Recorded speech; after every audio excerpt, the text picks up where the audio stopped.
Hi beautiful viewers, welcome back to ಅನುಗೌಡ Kannada vlogs. ನಾನು ನಿಮ್ಮ ಎಲ್ಲರೂ ಹೇಗಿದ್ದೀರಾ? ಚೆನ್ನಾಗಿದ್ದೀರಾ? ನಾನು ಕೂಡ ತುಂಬಾ ಚೆನ್ನಾಗಿದ್ದೀನಿ. ಏನಪ್ಪ ಇವತ್ತು ತುಂಬಾ ಈ ಥರ ಕೂತಿದ್ದಾರೆ ಅಂತ ನೋಡ್ತಾ ಇರ್ಬೋದು. ಸೊ ಇವತ್ತೊಂಥರ ಲೇಝಿ ಡೇ ಅಂತಲೇ ಹೇಳ್ಬೋದು. ಬೆಳಗ್ಗೆ ಎದ್ದಾಗಿಂದ ಏನು ಕೆಲಸ ಮಾಡೋದಕ್ಕೂ ಮೂಡಿಲ್ಲ. ಯಾಕೆ ಅಂದರೆ ಇವತ್ತಿನ ನಾನು ಹಬ್ಬಕ್ಕೆ ಅಂತ ಹೇಳ್ಬಿಟ್ಟು ಕಿಚನಿಂದ ಕ್ಲೀನ್ ಮಾಡ್ಕೊಂಡು ಬರ್ತಾಯಿದ್ದೀನಿ. ಯಾವ ಹಬ್ಬ ಅಂತ ನೀವು ಅಂದ್ಕೋಬೋದು, ಪಿತೃಪಕ್ಷ ಹಬ್ಬ ಬಂತಲ್ಲ, ಹಾಗಾಗಿ ನೆಕ್ಸ್ಟ್ ಮಂತ್ ಇರೋದು 2ನೇ ತಾರೀಕು. ಆದರೆ ನಾವು ಅವತ್ತಿನ ದಿವಸ ಆಚರಿಸಲ್ಲ, ಅಂದರೆ ಅದಕ್ಕಿಂತ ಮುಂಚೆನೇ ನಾವು ಮಾಡಬೇಕು. ಹಾಗಾಗಿ ನಾವು ನೆಕ್ಸ್ಟ್ ವಾರದಲ್ಲಿ ಒಂದು ದಿವಸ ಮಾಡೋಣ ಅಂತ ಹೇಳ್ಬಿಟ್ಟು ಫಿಕ್ಸ್ ಮಾಡ್ಕೊಂಡ್ವಿ. ಹಾಗಾಗಿ ಇವತ್ತು ಕಿಚನ್ನೆಲ್ಲ ಆಲ್ಮೋಸ್ಟ್ ಕ್ಲೀನ್ ಮಾಡೋಣ, ಪಾತ್ರೆಗಳನ್ನೆಲ್ಲ ತೊಳೆದು ಎಲ್ಲ ಒರೆಸಿ ಎತ್ತಿಡೋಣ ಅಂತ ಅನ್ಕೋತಾ ಇದ್ದೀನಿ. ಯಾಕೆ ಅಂದರೆ ನಾವು ಪಿತೃಪಕ್ಷಕ್ಕೆ ಜಾಸ್ತಿ ಅಡುಗೆಗಳೇ ಅಲ್ವಾ ಮಾಡೋದು. ಹಾಗಾಗಿ ಕಿಚನ್ನು ನೀಟಾಗಿರಬೇಕು. ಆ್ಯಂಡ್ ಪಾತ್ರೆಗಳು ನಾವು ಬಳಸೋ ಪಾತ್ರೆಗಳು ಅಷ್ಟೇ, ಅದನ್ನೆಲ್ಲ ತೊಳೆದು ಎತ್ತಿಡಬೇಕು. ಅಡುಗೆ ಮಾಡೋಕ್ಕೆ, ನೀರು ತುಂಬಿಸ್ಕೊಳ್ಳೋಕ್ಕೆ ಎಲ್ಲನೂ ಬೇಕು. ಹಾಗಾಗಿ ಇವತ್ತು ಕಿಚನ್ನ ಕ್ಲೀನ್ ಮಾಡ್ಕೊಳ್ಳೋಣ ಅಂತ ಹೇಳ್ಬಿಟ್ಟು ಅಂದ್ಕೊತಾ ಇದ್ದೀನಿ. ಹಾಗಾಗಿ ಇವಾಗ ಸ್ವಲ್ಪ ರೈಸ್ ಇಟ್ಟಿದ್ದೀನಿ. ಹಾಗೆ ಯಾವುದಾದ್ರೂ ಒಂದು ಸಾಂಬಾರು ಮಾಡಿಕೊಂಡು ನಾಷ್ಟ ಮಾಡಿ ಸ್ಟಾರ್ಟ್ ಮಾಡ್ಕೋಬೇಕು. ಪಾತ್ರೆಗಳನ್ನೆಲ್ಲ ಇಳಿಸಿ ಶೆಡ್ಡಲ್ಲಿ ಇಟ್ಟಿದ್ದೀನಿ, ತೊಳಿಬೇಕು. ಯಾಕಂದರೆ ಹಸುನೆಲ್ಲ ಈ ವೆಹಿಕಲ್ದೇ ಅರ್ಧ ಸೌಂಡು, ನಾನೇನೋ ಮಾತಾಡಿದ್ರೆ ಬರೀ ವೆಹಿಕಲ್ ಸೌಂಡೇ ಜಾಸ್ತಿ ಕೇಳಿಸ್ತಾ ಇರುತ್ತೆ. ಸೊ ಹಾಗಾಗಿ ಇವಾಗ ಕೆಲಸ ಮಾಡಬೇಕಲ್ಲಪ್ಪ ಅಂತ ಹೇಳ್ಬಿಟ್ಟು ಯೋಚನೆ ಮಾಡ್ಕೊಂಡು ಹಿಂಗೆ ಕೂತಿದ್ದೀನಿ. ಹಾಗೆ ಬ್ಲಾಗ್ ಕೂಡ ನಾನು ಹಾಗೆ ಸ್ಟಾರ್ಟ್ ಮಾಡಿಕೊಂಡೆ. ನಿಮ್ಮ ಮನೆಯಲ್ಲೆಲ್ಲ ಹಬ್ಬ ಶುರು ಮಾಡ್ಕೊಂಡಿದ್ದೀರಾ? ಪಿತೃಪಕ್ಷ ಹಬ್ಬ ನೀವೆಲ್ಲ ಯಾವಾಗ ಮಾಡ್ತೀರಾ, ಯಾವ ಥರ ಆಚರಿಸ್ತೀರಾ ಅಂತ ಕಮೆಂಟ್ ಸೆಕ್ಷನಲ್ಲಿ ಕಮೆಂಟ್ ಮಾಡಿ. ನನಗಂತೂ ಈ ಹಬ್ಬಗಳು ಬಂದ್ಬಿಟ್ರೆ ಏನನ್ಸುತ್ತೆ ಅಂದರೆ, ಈ ಹಬ್ಬದಕ್ಕಿಂತ ಮುಂಚೆ ದಿನಗಳೆಲ್ಲ ತುಂಬ ಫಾಸ್ಟಾಗಿ ಹೋಗ್ತಾ ಇರುತ್ತೆ. ಕ್ಲೀನಿಂಗು, ಮನೆ ಕೆಲಸ, ಅದು ಇದು. ಈ ಹಬ್ಬ ಬಂದರೆ ಸಾಕು ಬರೀ ಕ್ಲೀನಿಂಗೇ ಒಂದು ಚಿಂತೆ ಆಗಿಬಿಡುತ್ತೆ. ಅದಾದಮೇಲೆ ಪ್ರಿಪ್ರೇಷನ್ ಮಾಡಬೇಕು. ಅಯ್ಯೋ ಅದು ತೊಗೊಂಬಂದಿಲ್ಲ, ಇದು ತೊಗೊಂಬಂದಿಲ್ಲ ಅನ್ನೋ ಒಂದು ಚಿಂತೆ. ಹಬ್ಬದ ದಿವಸ ಎಷ್ಟು ಚಿಟಿಕೆ ಹೊಡೆದಂಗೆ ದಿನ ಹೊಟ್ಟೋಗ್ಬಿಡುತ್ತೆ. ನಾವು ಅದೇನು ಮಾಡಿದ್ದೀವೋ ಅಂತಲೇ ಅನಿಸಲ್ಲ. ಅಷ್ಟು ಬೇಗ ಬೆಳಗ್ಗೆ ಆಗಿ ಸಂಜೆ ಆಗಲೇ ಆಗೋಗ್ಬಿಡುತ್ತೆ. ಹಬ್ಬನೇ ಮುಗ್ದೋಗ್ಬಿಟ್ಟಿರುತ್ತೆ. ಆ ಒಂದು ದಿವಸಕ್ಕೆ 1 ವಾರ 2 ವಾರದ ಮುಂಚೆನೇ ಕ್ಲೀನಿಂಗು, ಪ್ರಿಪ್ರೇಷನ್ ಅಂತೆಲ್ಲ ತಲೆ ಕೆಡಿಸ್ಕೋಬೇಕು. ಅವತ್ತೊಂದು ದಿವಸ ನೋಡಿದ್ರೆ ಎಷ್ಟು ಬೇಗ ಟೈಮ್ ಮುಟ್ಟೋಗ್ಬಿಡುತ್ತೆ ಅಂತ ಅನಿಸುತ್ತೆ. ನಂಗೆ ಪ್ರತಿ ಸತಿನೂ ಇದೇ ಥರ ಅನಿಸುತ್ತೆ. ನಿಮಗೂ ಯಾರಿಗಾದ್ರೂ ಈ ಥರ ಎಕ್ಸ್ಪೀರಿಯೆನ್ಸ್ ಆಗಿದೆಯಾ? ಹಬ್ಬದ ಹಿಂದಿನ ವಾರ ಆಗಿರ್ಬೋದು, ಮುಂಚೆ ಆಗಿರ್ಬೋದು, ಎಲ್ಲ ಈ ಥರ ಫಾಸ್ಟಾಗಿ ಹೋಗಿ ಹಬ್ಬದ ದಿವಸ ಹಬ್ಬದ ಹಿಂದಿನ ದಿವಸ ಎಲ್ಲ ಎಷ್ಟು ಸ್ಲೋ ಆಗಿ ಹೋಗ್ತಾ ಇರುತ್ತೆ. ಹಬ್ಬದ ದಿವಸ ಮಾತ್ರ ಇಷ್ಟು ಫಾಸ್ಟಾಗಿ ಹೋಗ್ಬಿಡುತ್ತೆ ಅಂತ ನಿಮ್ಗೆ ಯಾರಿಗಾದ್ರೂ ಅನಿಸಿದರೆ ಕಮೆಂಟ್ ಸೆಕ್ಷನ್ ಕಮೆಂಟ್ ಮಾಡಿ. ಸೊ ಅದೇ ಬೇಜಾರಿಗೆ ಅಯ್ಯೋ ಕ್ಲೀನ್ ಮಾಡಬೇಕಲ್ಲ ಅಂತ ಹೇಳ್ಬಿಟ್ಟು ಇದನ್ನು ಮಾಡ್ಕೊಂಡು ಕೂತಿದ್ದೀನಿ. ಏನೂ ಮಾಡೋಕ್ಕಾಗಲ್ಲ, ಮಾಡಬೇಕು. ನಾವು ಅಂದ್ಕೊಂಡ್ಮೇಲೆ ವರ್ಷ ಮಾಡ್ತಾಯಿದ್ದೀವಿ. ಅಂದರೆ ನಾನು ಹೋದ ವರ್ಷದಿಂದನೇ ಹಬ್ಬಗಳನ್ನ ಮಾಡೋದಕ್ಕೆ ಶುರು ಮಾಡಿದ್ದು. ಯಾಕಂದರೆ ಹಬ್ಬಗಳನ್ನ ಮಾಡಿದರೆ ನಮ್ಮ ಮನೆಗೂ ಒಂದು ಒಳ್ಳೆಯದು ಅಂತ ನನ್ನ ಭಾವನೆ. ಹಾಗಾಗಿ ಸೊ ನಾವು ಈ ಪೂಜೆ ನಿಮಗೆ ಗೊತ್ತಿರೋ ಹಾಗೆ ಹಿರಿಕರಿಗೆ ನಾವು ಮಾಡೋದಲ್ವ. ಹಾಗಾಗಿ ಅವರು ಕೂಡ ನಮ್ಮ ಮೇಲೆ ಇದನ್ನು ಮಾಡ್ಕೊಂಡಿರ್ತಾರೆ ಅಂತ ಹೇಳ್ತಾರೆ. ಅಯ್ಯೋ ನನ್ನ ಮಗಳು ಮಾಡಿಲ್ಲ, ಅವ್ರು ಮಾಡಿಲ್ಲ, ನಾನು ಯಾರೂ ನೆನಪಿಸ್ಕೋತಾ ಇಲ್ಲ ಅಂತೆಲ್ಲ ಅನ್ಕೋತಾರಂತೆ. ಹಾಗಾಗಿ ಆವತ್ತೊಂದು ದಿವಸ ನಾವು ಮಾಡಬೇಕು ಅಂತ ಅಂದ್ಕೊಂಡು ನಾವು ಹೋದ ವರ್ಷನೇ ಪ್ರತಿಯೊಂದು ಹಬ್ಬಗಳನ್ನ ಆಚರಿಸ್ಕೊಂಬರ್ತಾ ಇರೋದು. ಸೊ ಹಾಗಾಗಿ ಈ ವಾರನೂ ಅಷ್ಟೇ. ಇನ್ನೂ ಕ್ಲೀನಿಂಗ್ ಒಂದು 2 ಡೇಸ್ ಅಷ್ಟೇ, ನಾನು ಜಾಸ್ತಿ ತೊಗೊಳ್ಳಲ್ಲ. ಯಾಕಂದರೆ ವರಮಹಾಲಕ್ಷ್ಮಿ ಹಬ್ಬಕ್ಕೆ ತುಂಬ ಡೀಪ್ ಕ್ಲೀನ್ ಮಾಡಿಬಿಟ್ಟಿದ್ದೆ. ಹಾಗಾಗಿ ಇನ್ನು ಸ್ವಲ್ಪ ಮೇಲ್ ಮಾತ್ರ ನೀಟಾಗಿ ಇನ್ನೊಂದು ಸತಿ ಇದನ್ನು ಮಾಡ್ಕೊಂಡು ಬಂದುಬಿಡ್ತೀನಿ. ಒಂದು 2 ದಿವಸದಲ್ಲಿ ಮುಗ್ದೋಗ್ಬಿಡುತ್ತೆ. ಆಮೇಲೆ ಹೋಗಿ ಸ್ವಲ್ಪ ಶಾಪಿಂಗ್ ಎಲ್ಲ ಮಾಡಬೇಕು. ಸೀರೆ, ಬಟ್ಟೆ ಈ ಥರದ್ದೆಲ್ಲ ಇರುತ್ತಲ್ಲ, ಎಕ್ಸ್ಟ್ರಾ ಇದನ್ನೆಲ್ಲ ತರಬೇಕು. ಹಾಗಾಗಿ ಅದಕ್ಕೆ ಒಂದು ದಿವಸ ಹೊಟ್ಟೋಗ್ಬಿಡುತ್ತೆ. ಹೀಗೆ ಎಲ್ಲ ಒಂದೊಂದು ದಿವಸ ಹೋಗ್ತಾ ಇರುತ್ತೆ. ಸೊ ಬನ್ನಿ ಹಾಗೆ ವ್ಲಾಗ್ನ ಕಂಟಿನ್ಯೂ ಮಾಡ್ತೀನಿ. ಸುಮ್ಮನೆ ಮಾತಾಡ್ತಾನೇ ಇರ್ತೀನಿ. ಬನ್ನಿ ಇವತ್ತಿನ ದಿವಸ ಹೇಗೆ ಹೋಗುತ್ತೆ ಅಂತ ನೋಡ್ಕೊಂಬರೋಣ. ಕೆಲವು ಸತಿ ಚಿಕ್ಕ ಜೀವಿಗಳಿಗಿರೋ ಅಂತಹ ಒಂದೇನಂತಾರೆ ನಿಯತ್ತಾಗಿರ್ಬೋದು, ಪರಸ್ಪರ ನಂಬಿಕೆ ಆಗಿರ್ಬೋದು, ಒಗ್ಗಟ್ಟಾಗಿರ್ಬೋದು, ಕೆಲವು ಮನುಷ್ಯರಿಗಂತೂ ಇರೋದೇ ಇಲ್ಲ ಅಂತ ಅನ್ನಿಸ್ಬಿಡುತ್ತೆ. ಮನುಷ್ಯರಿಗಿಂತ ಇದರ ಜೀವಿಗಳೇ ಮೇಲು ಅಂತ ಅನ್ನಿಸ್ಬಿಡುತ್ತೆ. ಗೊತ್ತಿಲ್ಲ, ಇವತ್ತು ತುಂಬ ಎನರ್ಜೆಟಿಕ್ಕಾಗಿ ಡೇನ ನಾನು ಸ್ಟಾರ್ಟ್ ಮಾಡಿಕೊಂಡೆ. ಆದರೆ ಹೋಗ್ತಾ ಏನೋ ಒಂಥರ ಬೇಜಾರು ಅಂತ ಅನ್ನಿಸ್ತಾ ಇತ್ತು. ಯಾಕೆ ಅಂದರೆ ಆವಾಗೆಲ್ಲ ಹಬ್ಬ ಹರಿದಿನ ಬಂದರೆ ಅಪ್ಪ ಅಮ್ಮನ ಮನೇಲಿ ಏನೋ ಒಂಥರ ಖುಷಿ, ಒಂಥರ ವೈಬ್ಸ್ ಅಂತಲೇ ಹೇಳ್ಬೋದು. ರೆಡಿ ಆಗಬೇಕು, ಚೆನ್ನಾಗಿ ಕಾಣಿಸ್ಬೇಕು, ಫೋಟೋಸ್ ತೆಗಿಬೇಕು, ಅಮ್ಮ ಮಾಡಿರೋ ಊಟ ತಿನ್ನಬೇಕು, ಆರಾಮಾಗಿ ಇರಬೇಕು ಅಂತ ಹೇಳ್ಬಿಟ್ಟು. ಆದರೆ ಇವಾಗ ನಾವು ಎಷ್ಟು ರೆಸ್ಪಾನ್ಸಿಬಿಲಿಟಿ ಆಗಿಬಿಟ್ಟಿದ್ದೀವಿ ಹೆಣ್ಮಕ್ಳು ಅಂತ ಅಂದರೆ, ಆವಾಗ ಕಾಲೇಜ್ಗೆ ಫ್ರೀ ಹೇರ್ಸ್ನ ಬಿಟ್ಕೊಂಡು ಆರಾಮಾಗಿ ಕಾಲೇಜ್ಗೆ ಹೋಗಿ ಮನೆಗೆ ಬಂದು ಹಬ್ಬ ಹರಿದಿನಗಳಿದ್ದರೆ ನಮ್ಮದೇ ಆದಂಥ ಒಂದು ಲೋಕದಲ್ಲಿ ನಾವು ಮುಳುಗ್ತಾ ಇರ್ತೀವಿ.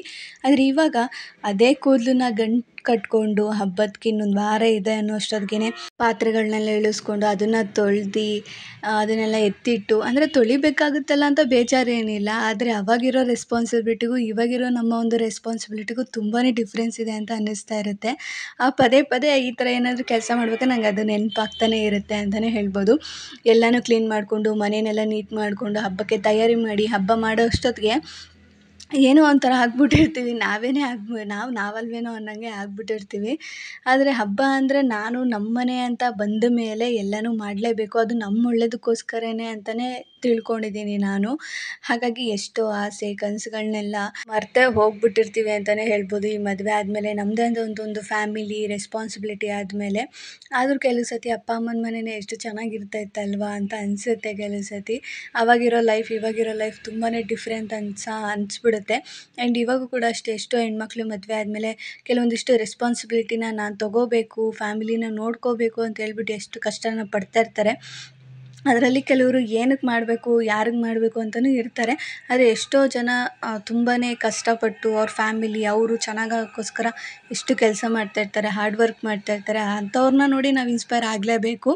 ನಮಗೆ ಎಷ್ಟೇ ಬೇಜಾರಾದರೂ ಆದ ತಕ್ಷಣ ನಮಗೆ ಅಯ್ಯೋ ಇದೆಲ್ಲ ನನ್ನ ಜೀವನನಾ, ಇದು ನಾನು ಈ ಥರ ಬದುಕಬೇಕಾ ಅಂತ ಅನಿಸಿದ್ರೂ ನೆಕ್ಸ್ಟ್ ನಾವು ಆ ಥರ ಹೆಣ್ಮಕ್ಳನ್ನ ನೋಡಿ ನಾವು ತುಂಬಾ ಕಲಿಬೇಕು. ಕೆಲವರಂತೂ ಏನೇ ಇದ್ರೂ ಗಾರೆ ಕೆಲಸ ಮಾಡೋಕ್ಕೆ ಹೋಗ್ತಾರೆ, ಮನೆ ಕೆಲಸ ಮಾಡೋಕ್ಕೆ ಹೋಗ್ತಾರೆ, ಗಾರ್ಮೆಂಟ್ಸ್ಗೆ ಹೋಗ್ತಾರೆ.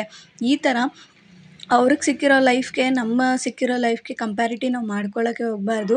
ನಮಗೇನು ಸಿಕ್ಕಿದೆಯೋ ಅದ್ರಲ್ಲಿ ನಾವು ಖುಷಿಯಾಗಿರಬೇಕು ಅಂತ ಎಷ್ಟು ನಿಜನೋ ಹಾಗೆ ನಮಗೆ ಸಿಕ್ಕಿರೋದ್ರಲ್ಲಿ ಹಂಗೆ ಅಡ್ಜಸ್ಟ್ ಮಾಡ್ಕೋಬಾರ್ದು. ನಾವೇ ಅದನ್ನ ಇನ್ನೂ ಚೆನ್ನಾಗಿ ಇಂಪ್ರೂವ್ ಮಾಡ್ಕೊಂಡು ಹೋಗಬೇಕು. ಹಾಗಂತ ನಮಗೇನು ಕಷ್ಟ ಇದೆಯೋ ಏನಿದೆಯೋ ಅದನ್ನು ನಾವು ಜಾಸ್ತಿ ತಲೆಗೆ ಹಾಕ್ಕೊಳ್ದೆ ಓಕೆ ಇನ್ನೊಬ್ರನ್ನ ನೋಡಿ ಯಾವತ್ತೂ ನಾವು ಮೇಲ್ಗಡೆ ಇರೋರನ್ನ ನೋಡಬಾರ್ದಂತೆ. ಮಿಡಲ್ ಕ್ಲಾಸ್ ಫ್ಯಾಮಿಲಿ ನಾವೇನಿದೀವಿ ನಮ್ಗೆ ಅದು ಅರ್ಥ ಆಗಬೇಕು. ಜಾಸ್ತಿ ಮೇಲ್ಗಡೆ ಇರೋರನ್ನ ನೋಡಿದ್ರೆ ನಮ್ಗೆ ಹಂಗೆ ಅನ್ನಿಸ್ತಾ ಇರುತ್ತೆ, ನಾನು ಯಾಕೆ ಆಗಿಲ್ಲ, ನಾನು ಯಾಕೆ ಆ ಬಟ್ಟೆ ತೊಗೊಂಡಿಲ್ಲ, ನಾನು ಯಾಕೆ ಕಾರ್ ತೊಗೊಂಡಿಲ್ಲ, ಈ ಥರ. ಅದಕ್ಕೋಸ್ಕರನೇ ಯಾವತ್ತೂ ಅವ್ರನ್ನ ನೋಡೋಕೆ ಹೋಗ್ಬಾರ್ದು. ನಮಗಿಂತ ಕಡಿಮೆ ಯಾರಿರ್ತಾರೆ ನೋಡಿ ಅವ್ರನ್ನ ನೋಡ್ಕೊಂಡು ನಾವು ಜೀವನ ಮಾಡಿದ್ರೆ ನಿಜವಾಗ್ಲೂ ಒಂದಲ್ಲ ಒಂದು ದಿವಸ ನಾವು ಚೆನ್ನಾಗಿ ಆಗೇ ಆಗ್ತೀವಿ. ಯಾವಾಗ ನಾವು ಬರೀ ಮೇಲ್ಗಡೆ ಇರೋರನ್ನ ನೋಡಿಕೊಂಡು ನಾವು ಬದುಕಬೇಕು ಅನ್ಕೋತೀವೋ ಅವಾಗ ನಾವು ಬದುಕೋಕ್ಕೆ ಆಗಲ್ಲ ಅಂತಲೇ ಹೇಳ್ಬೋದು. ಹಾಗಾಗಿ ಇವತ್ತು ಕೆಲವೊಂದಿಷ್ಟು ವಿಚಾರಗಳನ್ನ ತುಂಬಾ ಹಂಗೆ ಕೆಲಸ ಮಾಡ್ತಾನೆ ಯೋಚನೆ ಮಾಡಿಕೊಂಡೆ. ಸ್ವಲ್ಪ ಏನೋ ಗೊತ್ತಿಲ್ಲ ಬೇಜಾರು ಅನ್ನಿಸ್ತಾನೆ ಇತ್ತು. ಸರಿ ಆಯಿತು ಬಿಡು, ಏನು ಬೇಜಾರು ಮಾಡಿಕೊಂಡ್ರು ನಾವು ಮಾಡೋ ಕೆಲಸ ನಾವು ಮಾಡಲೇಬೇಕು, ಎಲ್ಲನೂ ಭಗವಂತನ ಮೇಲೆ ಹಾಕೋಣ ಅಂತ ಹೇಳ್ಬಿಟ್ಟು ಸುಮ್ಮನಾದೆ. ನನಗೇನೆಂದರೆ ಈ ಥರ ತುಂಬಾ ಟೈಮ್ನ ನಾನು ಕಳೀತೀನಿ ಈ ಮೂಕ ಪ್ರಾಣಿಗಳ ಜೊತೆ ಆಗಿರ್ಬೋದು, ಈಚೆಗಡೆ ತೋಟ ಹೊಲದ ಹತ್ರ ಎಲ್ಲ ಆಗಿರ್ಬೋದು ಟೈಮ್ನ ಕಳೀತೀನಿ. ಹಾಗಾಗಿ ಆದಷ್ಟು ಸ್ವಲ್ಪ ಮೈಂಡ್ ರಿಲೈಫ್ ಆಗುತ್ತೆ. ನಿಮಗೂ ಕೂಡ ಈ ಥರ ಸಡನ್ನಾಗಿ ಏನಾದರೂ ಚಿಂತೆಗಳು ತಲೆಗೆ ಬಂದಾಗ ಅಯ್ಯೋ ನನ್ನ ಕೈಲಿ ಆಗ್ತಾಯಿಲ್ಲ ಅಂದಾಗ ನಿಮ್ಗೆ ಏನು ಅನಿಸುತ್ತೋ ಅದನ್ನು ಕೆಲವು ಸತಿ ನೀವು ಒಂಟಿಯಾಗಿಯೇ ಸಮಯನ ಕಳೀರಿ. ಈಚೆಗಡೆ ಸುತ್ತಾಡೋದಾಗಿರ್ಬೋದು, ಕೂತ್ಕೊಳ್ಳೋದಾಗಿರ್ಬೋದು, ಏನಾದರೂ ಕೇಳಿಸ್ಕೊಳ್ಳೋದು ಮಾಡೋದು, ಈ ಥರ ನಿಮಗೆ ನೀವೇನೋ ಸಮಯನ ಕೊಟ್ಕೊಳ್ಳಿ ಅಂತ ಕೇಳ್ಕೊತೀನಿ. ಹಾಗೆ ಆಲ್ಮೋಸ್ಟ್ ಕೆಲಸ ಎಲ್ಲ ಮುಗಿದೋಯ್ತು. ನಾನು ಕೂಡ ಪಾತ್ರೆಗಳನ್ನೆಲ್ಲ ಒರೆಸ್ಬಿಟ್ಟು ಎಲ್ಲ ಜೋಡಿಸಿ ಆನಂತರ ಇವಾಗ ಮಧ್ಯಾಹ್ನದ ಅಡುಗೆಗೆ ರೆಡಿ ಮಾಡ್ತಾಯಿದ್ದೀನಿ. ಬೆಳಗ್ಗೆ ನಾನು ಜಸ್ಟ್ ಸಾಂಬಾರಿತ್ತು, ರೈಸ್ ಮಾಡ್ಕೊಂಡಿದ್ದೆ. ಹಾಗಾಗಿ ಸ್ವಲ್ಪ ನೈಟ್ಗೂ ಆಗೋ ಥರ ಬೀಟ್ರೋಟ್ ಪಲ್ಯ ಮಾಡಿ ದೋಸೆ ಮಾಡ್ಕೊತಾ ಇದ್ದೀನಿ. ಸಾಂಬಾರು ರೈಸ್ ಮಾಡೋಣ ಅಂದ್ಕೊಂಡೆ. ನನಗೆ ಯಾಕೋ ಅನ್ನ ಸಾಂಬಾರು ತಿನ್ನಬೇಕು ಅಂತಲೇ ಅನ್ನಿಸ್ತಾ ಇಲ್ಲ. ಹಾಗಾಗಿ ಬೀಟ್ರೋಟ್ ಇತ್ತು, ಇನ್ನೂ ವೇಸ್ಟ್ ಆಗಿಬಿಡುತ್ತೆ. ಇನ್ನು ಹಬ್ಬಕ್ಕೆಲ್ಲ ನಾವು ತಿರ್ಗಾ ತರಕಾರಿ ಇದನ್ನೆಲ್ಲ ತರಬೇಕಲ್ಲ, ಹಾಗಾಗಿ ಸುಮ್ಮನೆ ಹಂಗೆ ಉಳಿದ್ಬಿಡುತ್ತೆ ಅಂತ ಹೇಳ್ಬಿಟ್ಟು ಇವತ್ತು ಪಲ್ಯ ಮಾಡ್ಕೊಂಡಿದ್ದೆ. ನನಗೆ ಹೆಚ್ಚಾಗಿ ಬೀಟ್ರೋಟ್ ಪಲ್ಯ ಮಾಡಿ ತಿನ್ನೋದೇ ನಂಗೆ ಇಷ್ಟ ಆಗುತ್ತೆ. ಯಾಕೆಂದರೆ ತುರಿದು ಮಾಡೋದ್ರಿಂದ ಅಷ್ಟೊಂದು ಸ್ವೀಟ್ನೆಸ್ ಜಾಸ್ತಿ ಬಂದುಬಿಡುತ್ತೆ. ಇದಾದರೆ ಸ್ವಲ್ಪ ಖಾರವಾಗಿ ಚೆನ್ನಾಗಿರುತ್ತೆ ಅಂದ್ಬಿಟ್ಟು ಕುಕ್ಕರ್ನಲ್ಲಿ ನಾನು ಪಲ್ಯನ ಮಾಡ್ಕೊಂಡು ಬಿಡ್ತೀನಿ. ಇದಕ್ಕೆ ಗೋಧಿ ದೋಸೆ ಮಾಡ್ಕೊತಾ ಇದ್ದೀನಿ. ನನಗೆ ನಿಜವಾಗ್ಲೂ ಅಡುಗೆ ಮಾಡೋಕ್ಕೂ ಕೂಡ ಏನೋ ಒಂಥರ ಅನ್ನಿಸ್ತಾ ಇತ್ತು, ಆದರೆ ಹೊಟ್ಟೆ ಕೇಳಬೇಕಲ್ಲ, ಹಾಗಾಗಿ ಮಾಡ್ಕೊಂಡಿದ್ದೆ. ಪ್ರವೀಣವರು ಚಿಕನ್ ಶಾಪಲ್ಲಿದ್ದರು. ಹಾಗೆ ನಾನು ಕೂಡ ನಾಷ್ಟ ಎಲ್ಲ ಮುಗಿಸ್ಕೊಂಡು ಇವತ್ತು ನಮ್ಮ ಗಣೇಶ ಏರಿಯಾದಲ್ಲಿ ಗಣೇಶ ಕೂರಿಸಿದ್ರಲ್ಲ ಅದನ್ನ ಇವತ್ತು ವಿಸರ್ಜನೆನ ಮಾಡ್ತಾರೆ. ಹಾಗಾಗಿ ನಾನು ಕೂಡ ಸಂಜೆ ಸ್ನಾನ ಎಲ್ಲ ಮಾಡಿಕೊಂಡು ನೆಲ ಎಲ್ಲ ಒರೆಸ್ಕೊಂಡು ಪೂಜೆ ಮಾಡೋಕ್ಕೆ ಅಂತ ಹೇಳ್ಬಿಟ್ಟು ರೆಡಿ ಮಾಡಿಕೊಂಡು, ಹಾಗೆ ಅಲ್ಲಿಗೂ ಕೂಡ ಪೂಜೆಗೆ ಕೊಡಬೇಕಲ್ಲ ಹಣ್ಣು ಕಾಯಿ ಹೂವುಗಳನ್ನೆಲ್ಲ ನೀಟಾಗಿ ತಟ್ಟೆಗೆಲ್ಲ ಜೋಡಿಸ್ಕೊಂಡೆ. ಅಷ್ಟೊತ್ತೊಳಗೆ ಏರಿಯಾ ಗಣೇಶನು ಕೂಡ ಎಲ್ಲ ಪ್ರಸಾದ ಎಲ್ಲ ಕೊಟ್ಟು ಬೆಳಗ್ಗೆಯಿಂದ ಇವಾಗ ಟಮಟೆ ಸೌಂಡಿಂದ ಡ್ಯಾನ್ಸ್ ಎಲ್ಲ ಆಡ್ಕೊಂಡು ಕರ್ಕೊಬರ್ತಾಯಿದ್ರು. ನಮ್ಮ ಏರಿಯಾದಲ್ಲಿ ಎಲ್ಲರೂ ಒಂದೇ ಥರ ಶರ್ಟ್ನ ಹಾಕ್ಕೊಂಡು ಕುಣಿದು ಕೊಪ್ಪಳಿಸಿ ಎಲ್ಲನೂ ಮಾಡ್ತಾಯಿದ್ರು. ಹತ್ರ ಬರ್ಬೇಕಾದ್ರೆ ಅಂದರೆ ಪಟಾಕಿ ಎಲ್ಲ ಹೊಡಿತಾಯಿದ್ರು. ಹಾಗಾಗಿ ಸ್ವಲ್ಪ ಮಾತ್ರ ನಾನು ಕ್ಯಾಪ್ಚರ್ನ ಮಾಡಿಕೊಂಡೆ, ತೀರಾ ಕ್ಯಾಪ್ಚರ್ ಮಾಡ್ಕೊಳ್ಳೋದಕ್ಕಾಗಲಿಲ್ಲ. ನಮಗೇನೇ ಕಷ್ಟ ಏನೇ ಬಂದರೂ ದೇವ್ರ ಮೇಲೆ ನಾವು ಡಿಪೆಂಡ್ ಆಗಬೇಕು. ಹಾಗಂತ ಎಲ್ಲ ದೇವ್ರ ಮೇಲೆ ಬಿಟ್ಬಿಡ್ಬಾರ್ದು. ನನ್ನ ಪ್ರಕಾರ ನಾನು ಈ ಥರ ಕೆಲಸ ಮಾಡ್ತಾಯಿದ್ದೀನಿ, ಇದ್ರ ಕಷ್ಟ ಆದರೂ ನಷ್ಟ ಆದರೂ ನಾನು ಅನುಭವಿಸ್ತೀನಿ, ನೀನು ನನ್ನ ಜೊತೇಲಿ ಇರು ಅಷ್ಟೇ ಅಂತಲೇ ನಾನು ಕೇಳ್ಕೊಳ್ಳೋದು. ನೀವು ಕೂಡ ಅದೇ ಥರನೇ ಕೇಳ್ಕೊಳ್ಳಿ. ನಿನ್ನಿಂದನೇ ಕಷ್ಟಕೊಟ್ಟೆ, ನೀನೇ ಕಷ್ಟಕೊಟ್ಟೆ ಅಂತ ಕೇಳ್ಕೊಳ್ಳೋ ಬದಲು ಈ ಥರ ನೀವು ಕೇಳ್ಕೊಳ್ಳಿ ಅಂತ ನಾನು ಇಷ್ಟಪಡ್ತೀನಿ. ಪೂಜೆ ಎಲ್ಲ ಮುಗಿಸ್ಕೊಂಡು ಗಣೇಶನು ಕೂಡ ನಮ್ಮ ಏರಿಯಾದಿಂದ ಇವಾಗ ಅವನ ಮನೆಗೆ ಹೋಗೋದಕ್ಕೆ ರೆಡಿಯಾಗಿ ಹೊರಟಿದ್ದಾರೆ ವಿಸರ್ಜನೆ ಮಾಡೋದಕ್ಕೆ. ಈ ಸತಿ ಬಂದು ಈ ಥರ ಒಂಥರ ಕೇರಳ ಕಡೆ ಎಲ್ಲ ಈ ಥರ ಟಮಟೆ ಬಾರಿಸ್ತಾರಲ್ವ, ಆ ಥರದವ್ರನ್ನ ಕರೆಸಿ ಮಾಡಿಸ್ತಾಯಿದ್ರು. ಡ್ಯಾನ್ಸ್ ಎಲ್ಲ ಆಡ್ಕೊಂಡು ಎಲ್ಲರೂ ಆಲ್ಮೋಸ್ಟ್ ಕಲರ್ ಎಲ್ಲ ಹಾಕ್ಕೊಂಡು ಫುಲ್ಲು ಜೋಶಾಗಿ ಎನರ್ಜೆಟಿಕ್ಕಾಗಿ ಎಲ್ಲ ಮಾಡ್ತಾಯಿದ್ರು. ಸೊ ಫೈನಲಿ ಹೇಗೋ ಗಣೇಶ ನಮ್ಮ ಏರಿಯಾದಿಂದ ಖುಷಿಯಾಗಿ ನಮ್ಮ ಗ್ರಾಮದ ಎಲ್ಲ ಜನರನ್ನು ಗಣೇಶನ್ನ ತುಂಬ ಸಂತೋಷವಾಗಿ ಕಳಿಸ್ಕೊಟ್ರು. ಆನಂತರ ನಾನು ಸ್ವಲ್ಪ ಜ್ಯೂಸ್ ಮಾಡೋಣ ಅಂತ ಹೇಳ್ಬಿಟ್ಟು, ಆಪಲ್ ಜ್ಯೂಸ್ ಮಾಡೋಣ ಅಂತ ಹೇಳ್ಬಿಟ್ಟು ಮಾಡ್ಕೊಳ್ತಾ ಇದ್ದೀನಿ. ಸ್ವಲ್ಪ ಎನರ್ಜಿ ಡೌನ್ ಆಗ್ತಾಯಿದೆ ಅಂತ ಅನ್ನಿಸ್ತು. ಹಾಗಾಗಿ ಒಂದೆರಡು ಆಪಲ್ ಇತ್ತು, ಹಾಗಾಗಿ ಮಾಡ್ಕೊಳ್ಳೋಣ ಅಂತ. ಕೆಲವು ಸತಿ ಏನಾದರೆ ಹಂಗೆ ತಿನ್ನೋದಕ್ಕೆ ಇಷ್ಟಪಡ್ತೀನಿ, ಕೆಲವು ಸತಿ ತಿನ್ನೋದಕ್ಕೆ ಇಷ್ಟಪಡೋಲ್ಲ. ಹಾಗಾಗಿ ಏನು ಮಾಡ್ತೀನಿ, ಜ್ಯೂಸ್ ಮಾಡಿಬಿಡ್ತೀನಿ. ಹಾಗಾಗಿ ಜ್ಯೂಸ್ ಆದರೂ ಕುಡ್ಕೊಬೋದಲ್ಲ ಆರಾಮಾಗಿ ಅಂತ ಅಂದ್ಕೊಂಡು ನಾನೇನು ಮಾಡಿದೆ, ಜ್ಯೂಸ್ ಮಾಡ್ಕೊತಾ ಇದ್ದೀನಿ. ಆಪಲ್ನ ಈ ಥರ ಕಟ್ ಮಾಡಿಕೊಂಡು ಸಿಪ್ಪೆ ಮೇಲ್ಗಡೆ ಏನಿರುತ್ತೆ ಅದನ್ನೆಲ್ಲ ತೆಗೆದ್ಬಿಟ್ಟು ನೀಟಾಗಿ ವಾಶ್ ಮಾಡಿ ಚಿಕ್ಕದಾಗಿ ನಾವೇನು ಮಿಕ್ಸಿ ಮಾಡ್ತೀವಲ್ಲ ಅದರಲ್ಲಿ ಚಿಕ್ಕದಾಗಿ ಎಲ್ಲ ಉತ್ತರಿಸ್ಕೊಂಡು ಅದಕ್ಕೆ ಸ್ವಲ್ಪ ಹಾಲನ್ನ ಹಾಕ್ಕೋತಾ ಇದ್ದೀನಿ.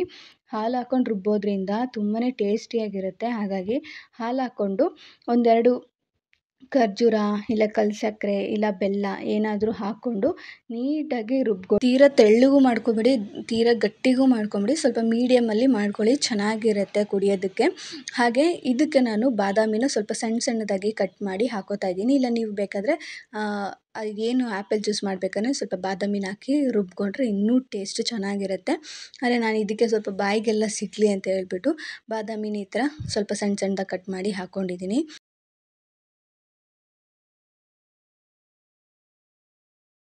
ಸೊ ಫೈನಲಿ ಹೋಗಿ ಪೂಜೆ ಎಲ್ಲ ಮುಗಿಸ್ಕೊಂಡು ಬಂದು ಇವಾಗ ಕೂತಿದ್ದೀನಿ. ರೆಸ್ಟ್ ಅಂತಲೇ ಹೇಳ್ಬೋದು. ಬೆಳಗ್ಗೆಯಿಂದ ಕೆಲಸ ಮಾಡಿ ಇವಾಗ ಟಮಟೆ ಸೌಂಡೆಲ್ಲ ಕೇಳಿಸ್ತಾ ಇತ್ತಲ್ಲ, ಹಾಗಾಗಿ ನಾನು ಮಾತಾಡೋದಕ್ಕಾಗಿಲ್ಲ. ಆ್ಯಂಡ್ ಸಾಂಗ್ಗಳೆಲ್ಲ ಬೆಳಗ್ಗೆಯಿಂದನೂ ಜೋರಾಗಿ ಹಾಕ್ಬಿಟ್ಟಿದ್ರು.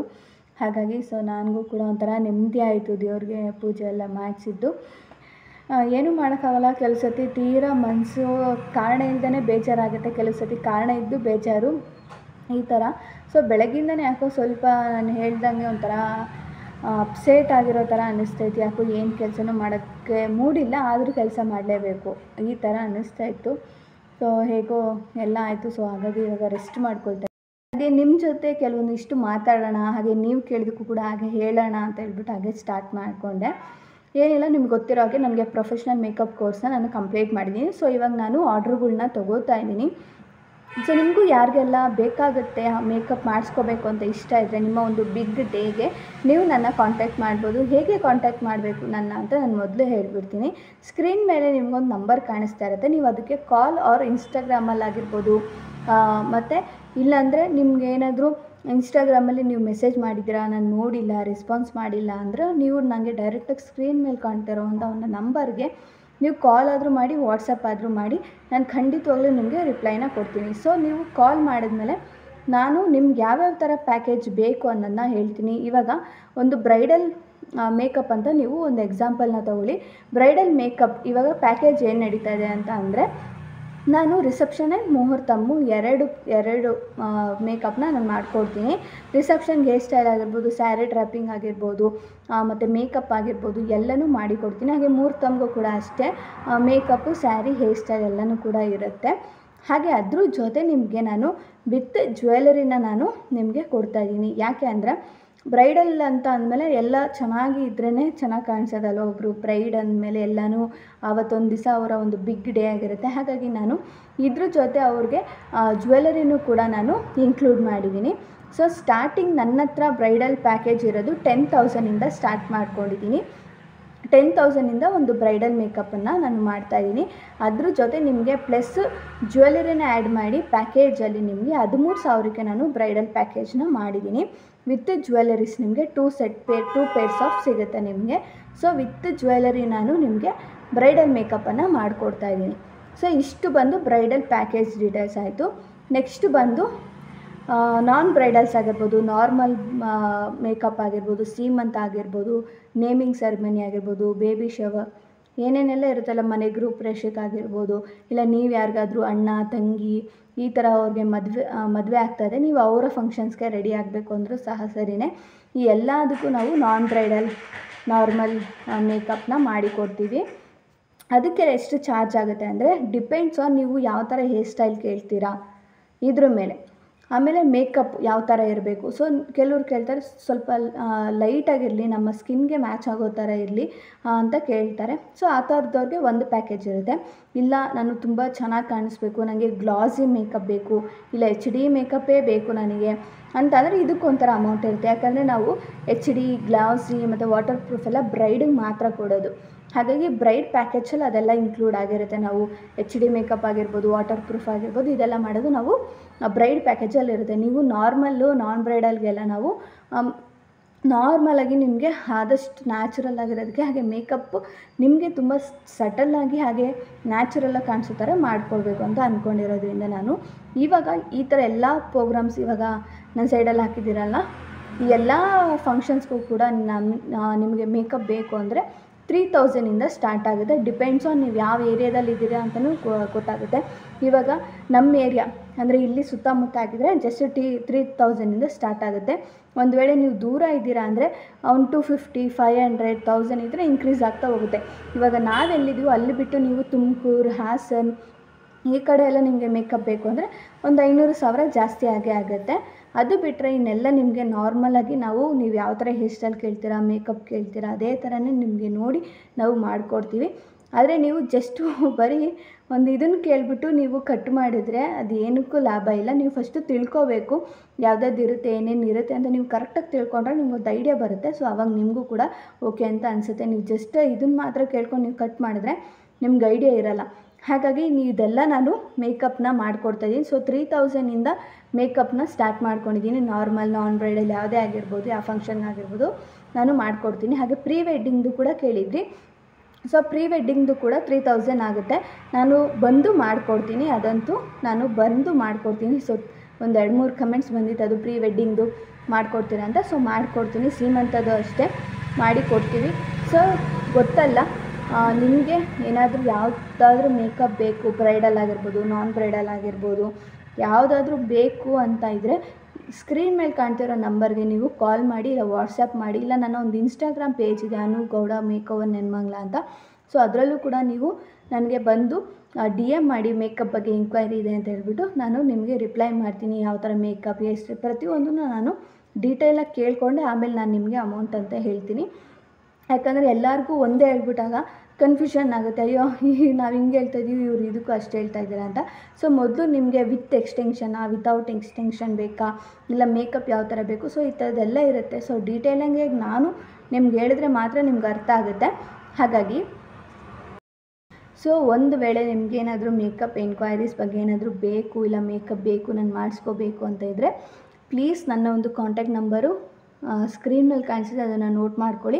ಇಲ್ಲಾಂದರೆ ನಾನು ಡಿಸ್ಕ್ರಿಪ್ಷನಲ್ಲಿ ಇವಾಗ ಎಲ್ಲ ವೀಡಿಯೋಸ್ಗೂ ಕೂಡ ನನ್ನ ಒಂದು ಇನ್ಸ್ಟಾಗ್ರಾಮ್ ಪೇಜ್ ಆಗಿರ್ಬೋದು, ನಂಬರ್ ಆಗಿರ್ಬೋದು ಎಲ್ಲ ಹಾಕಿದ್ದೀನಿ. ನೀವು ಇನ್ಸ್ಟಾಗ್ರಾಮ್ಗೆ ಹೋಗಿ ಅಲ್ಲಿ ನೋಡಿ, ಆಗಿಲ್ಲ ಅಂದರೆ ಡೈರೆಕ್ಟ್ ಕಾಲ್ ಮಾಡಿ, ಆಮೇಲೆ ಬೇಕಾದ್ರೆ ಒಂದು ಸತಿ ಇನ್ಸ್ಟಾಗ್ರಾಮ್ ಚೆಕ್ ಮಾಡಿ, ಇಲ್ಲ ಇನ್ಸ್ಟಾಗ್ರಾಮ್ ಚೆಕ್ ಮಾಡ್ಕೊಂಡು ಆಮೇಲೆ ಬೇಕಾದರೆ ಕಾಲ್ ಮಾಡಿ, ಏನು ಪ್ರಾಬ್ಲಮ್ ಇಲ್ಲ. ಸೊ ಯಾರಿಗಾದರೂ ಬೇಕು ನಿಮ್ಮ ಒಂದು ಬಿಗ್ ಡೇಗೆ ಮೇಕಪ್ ಬೇಕು ಅಂತ ಇದ್ದರೆ ಸ್ಕ್ರೀನ್ ಮೇಲೆ ಕಾಣಿಸೋ ನಂಬರ್ಗೆ ಕಾಲ್ ಆರ್ ಮೆಸೇಜ್ನ ಮಾಡಿ, ಖಂಡಿತವಾಗ್ಲೂ ನಾನು ಅದಕ್ಕೆ ರೆಸ್ಪಾನ್ಸ್ ಮಾಡ್ತೀನಿ.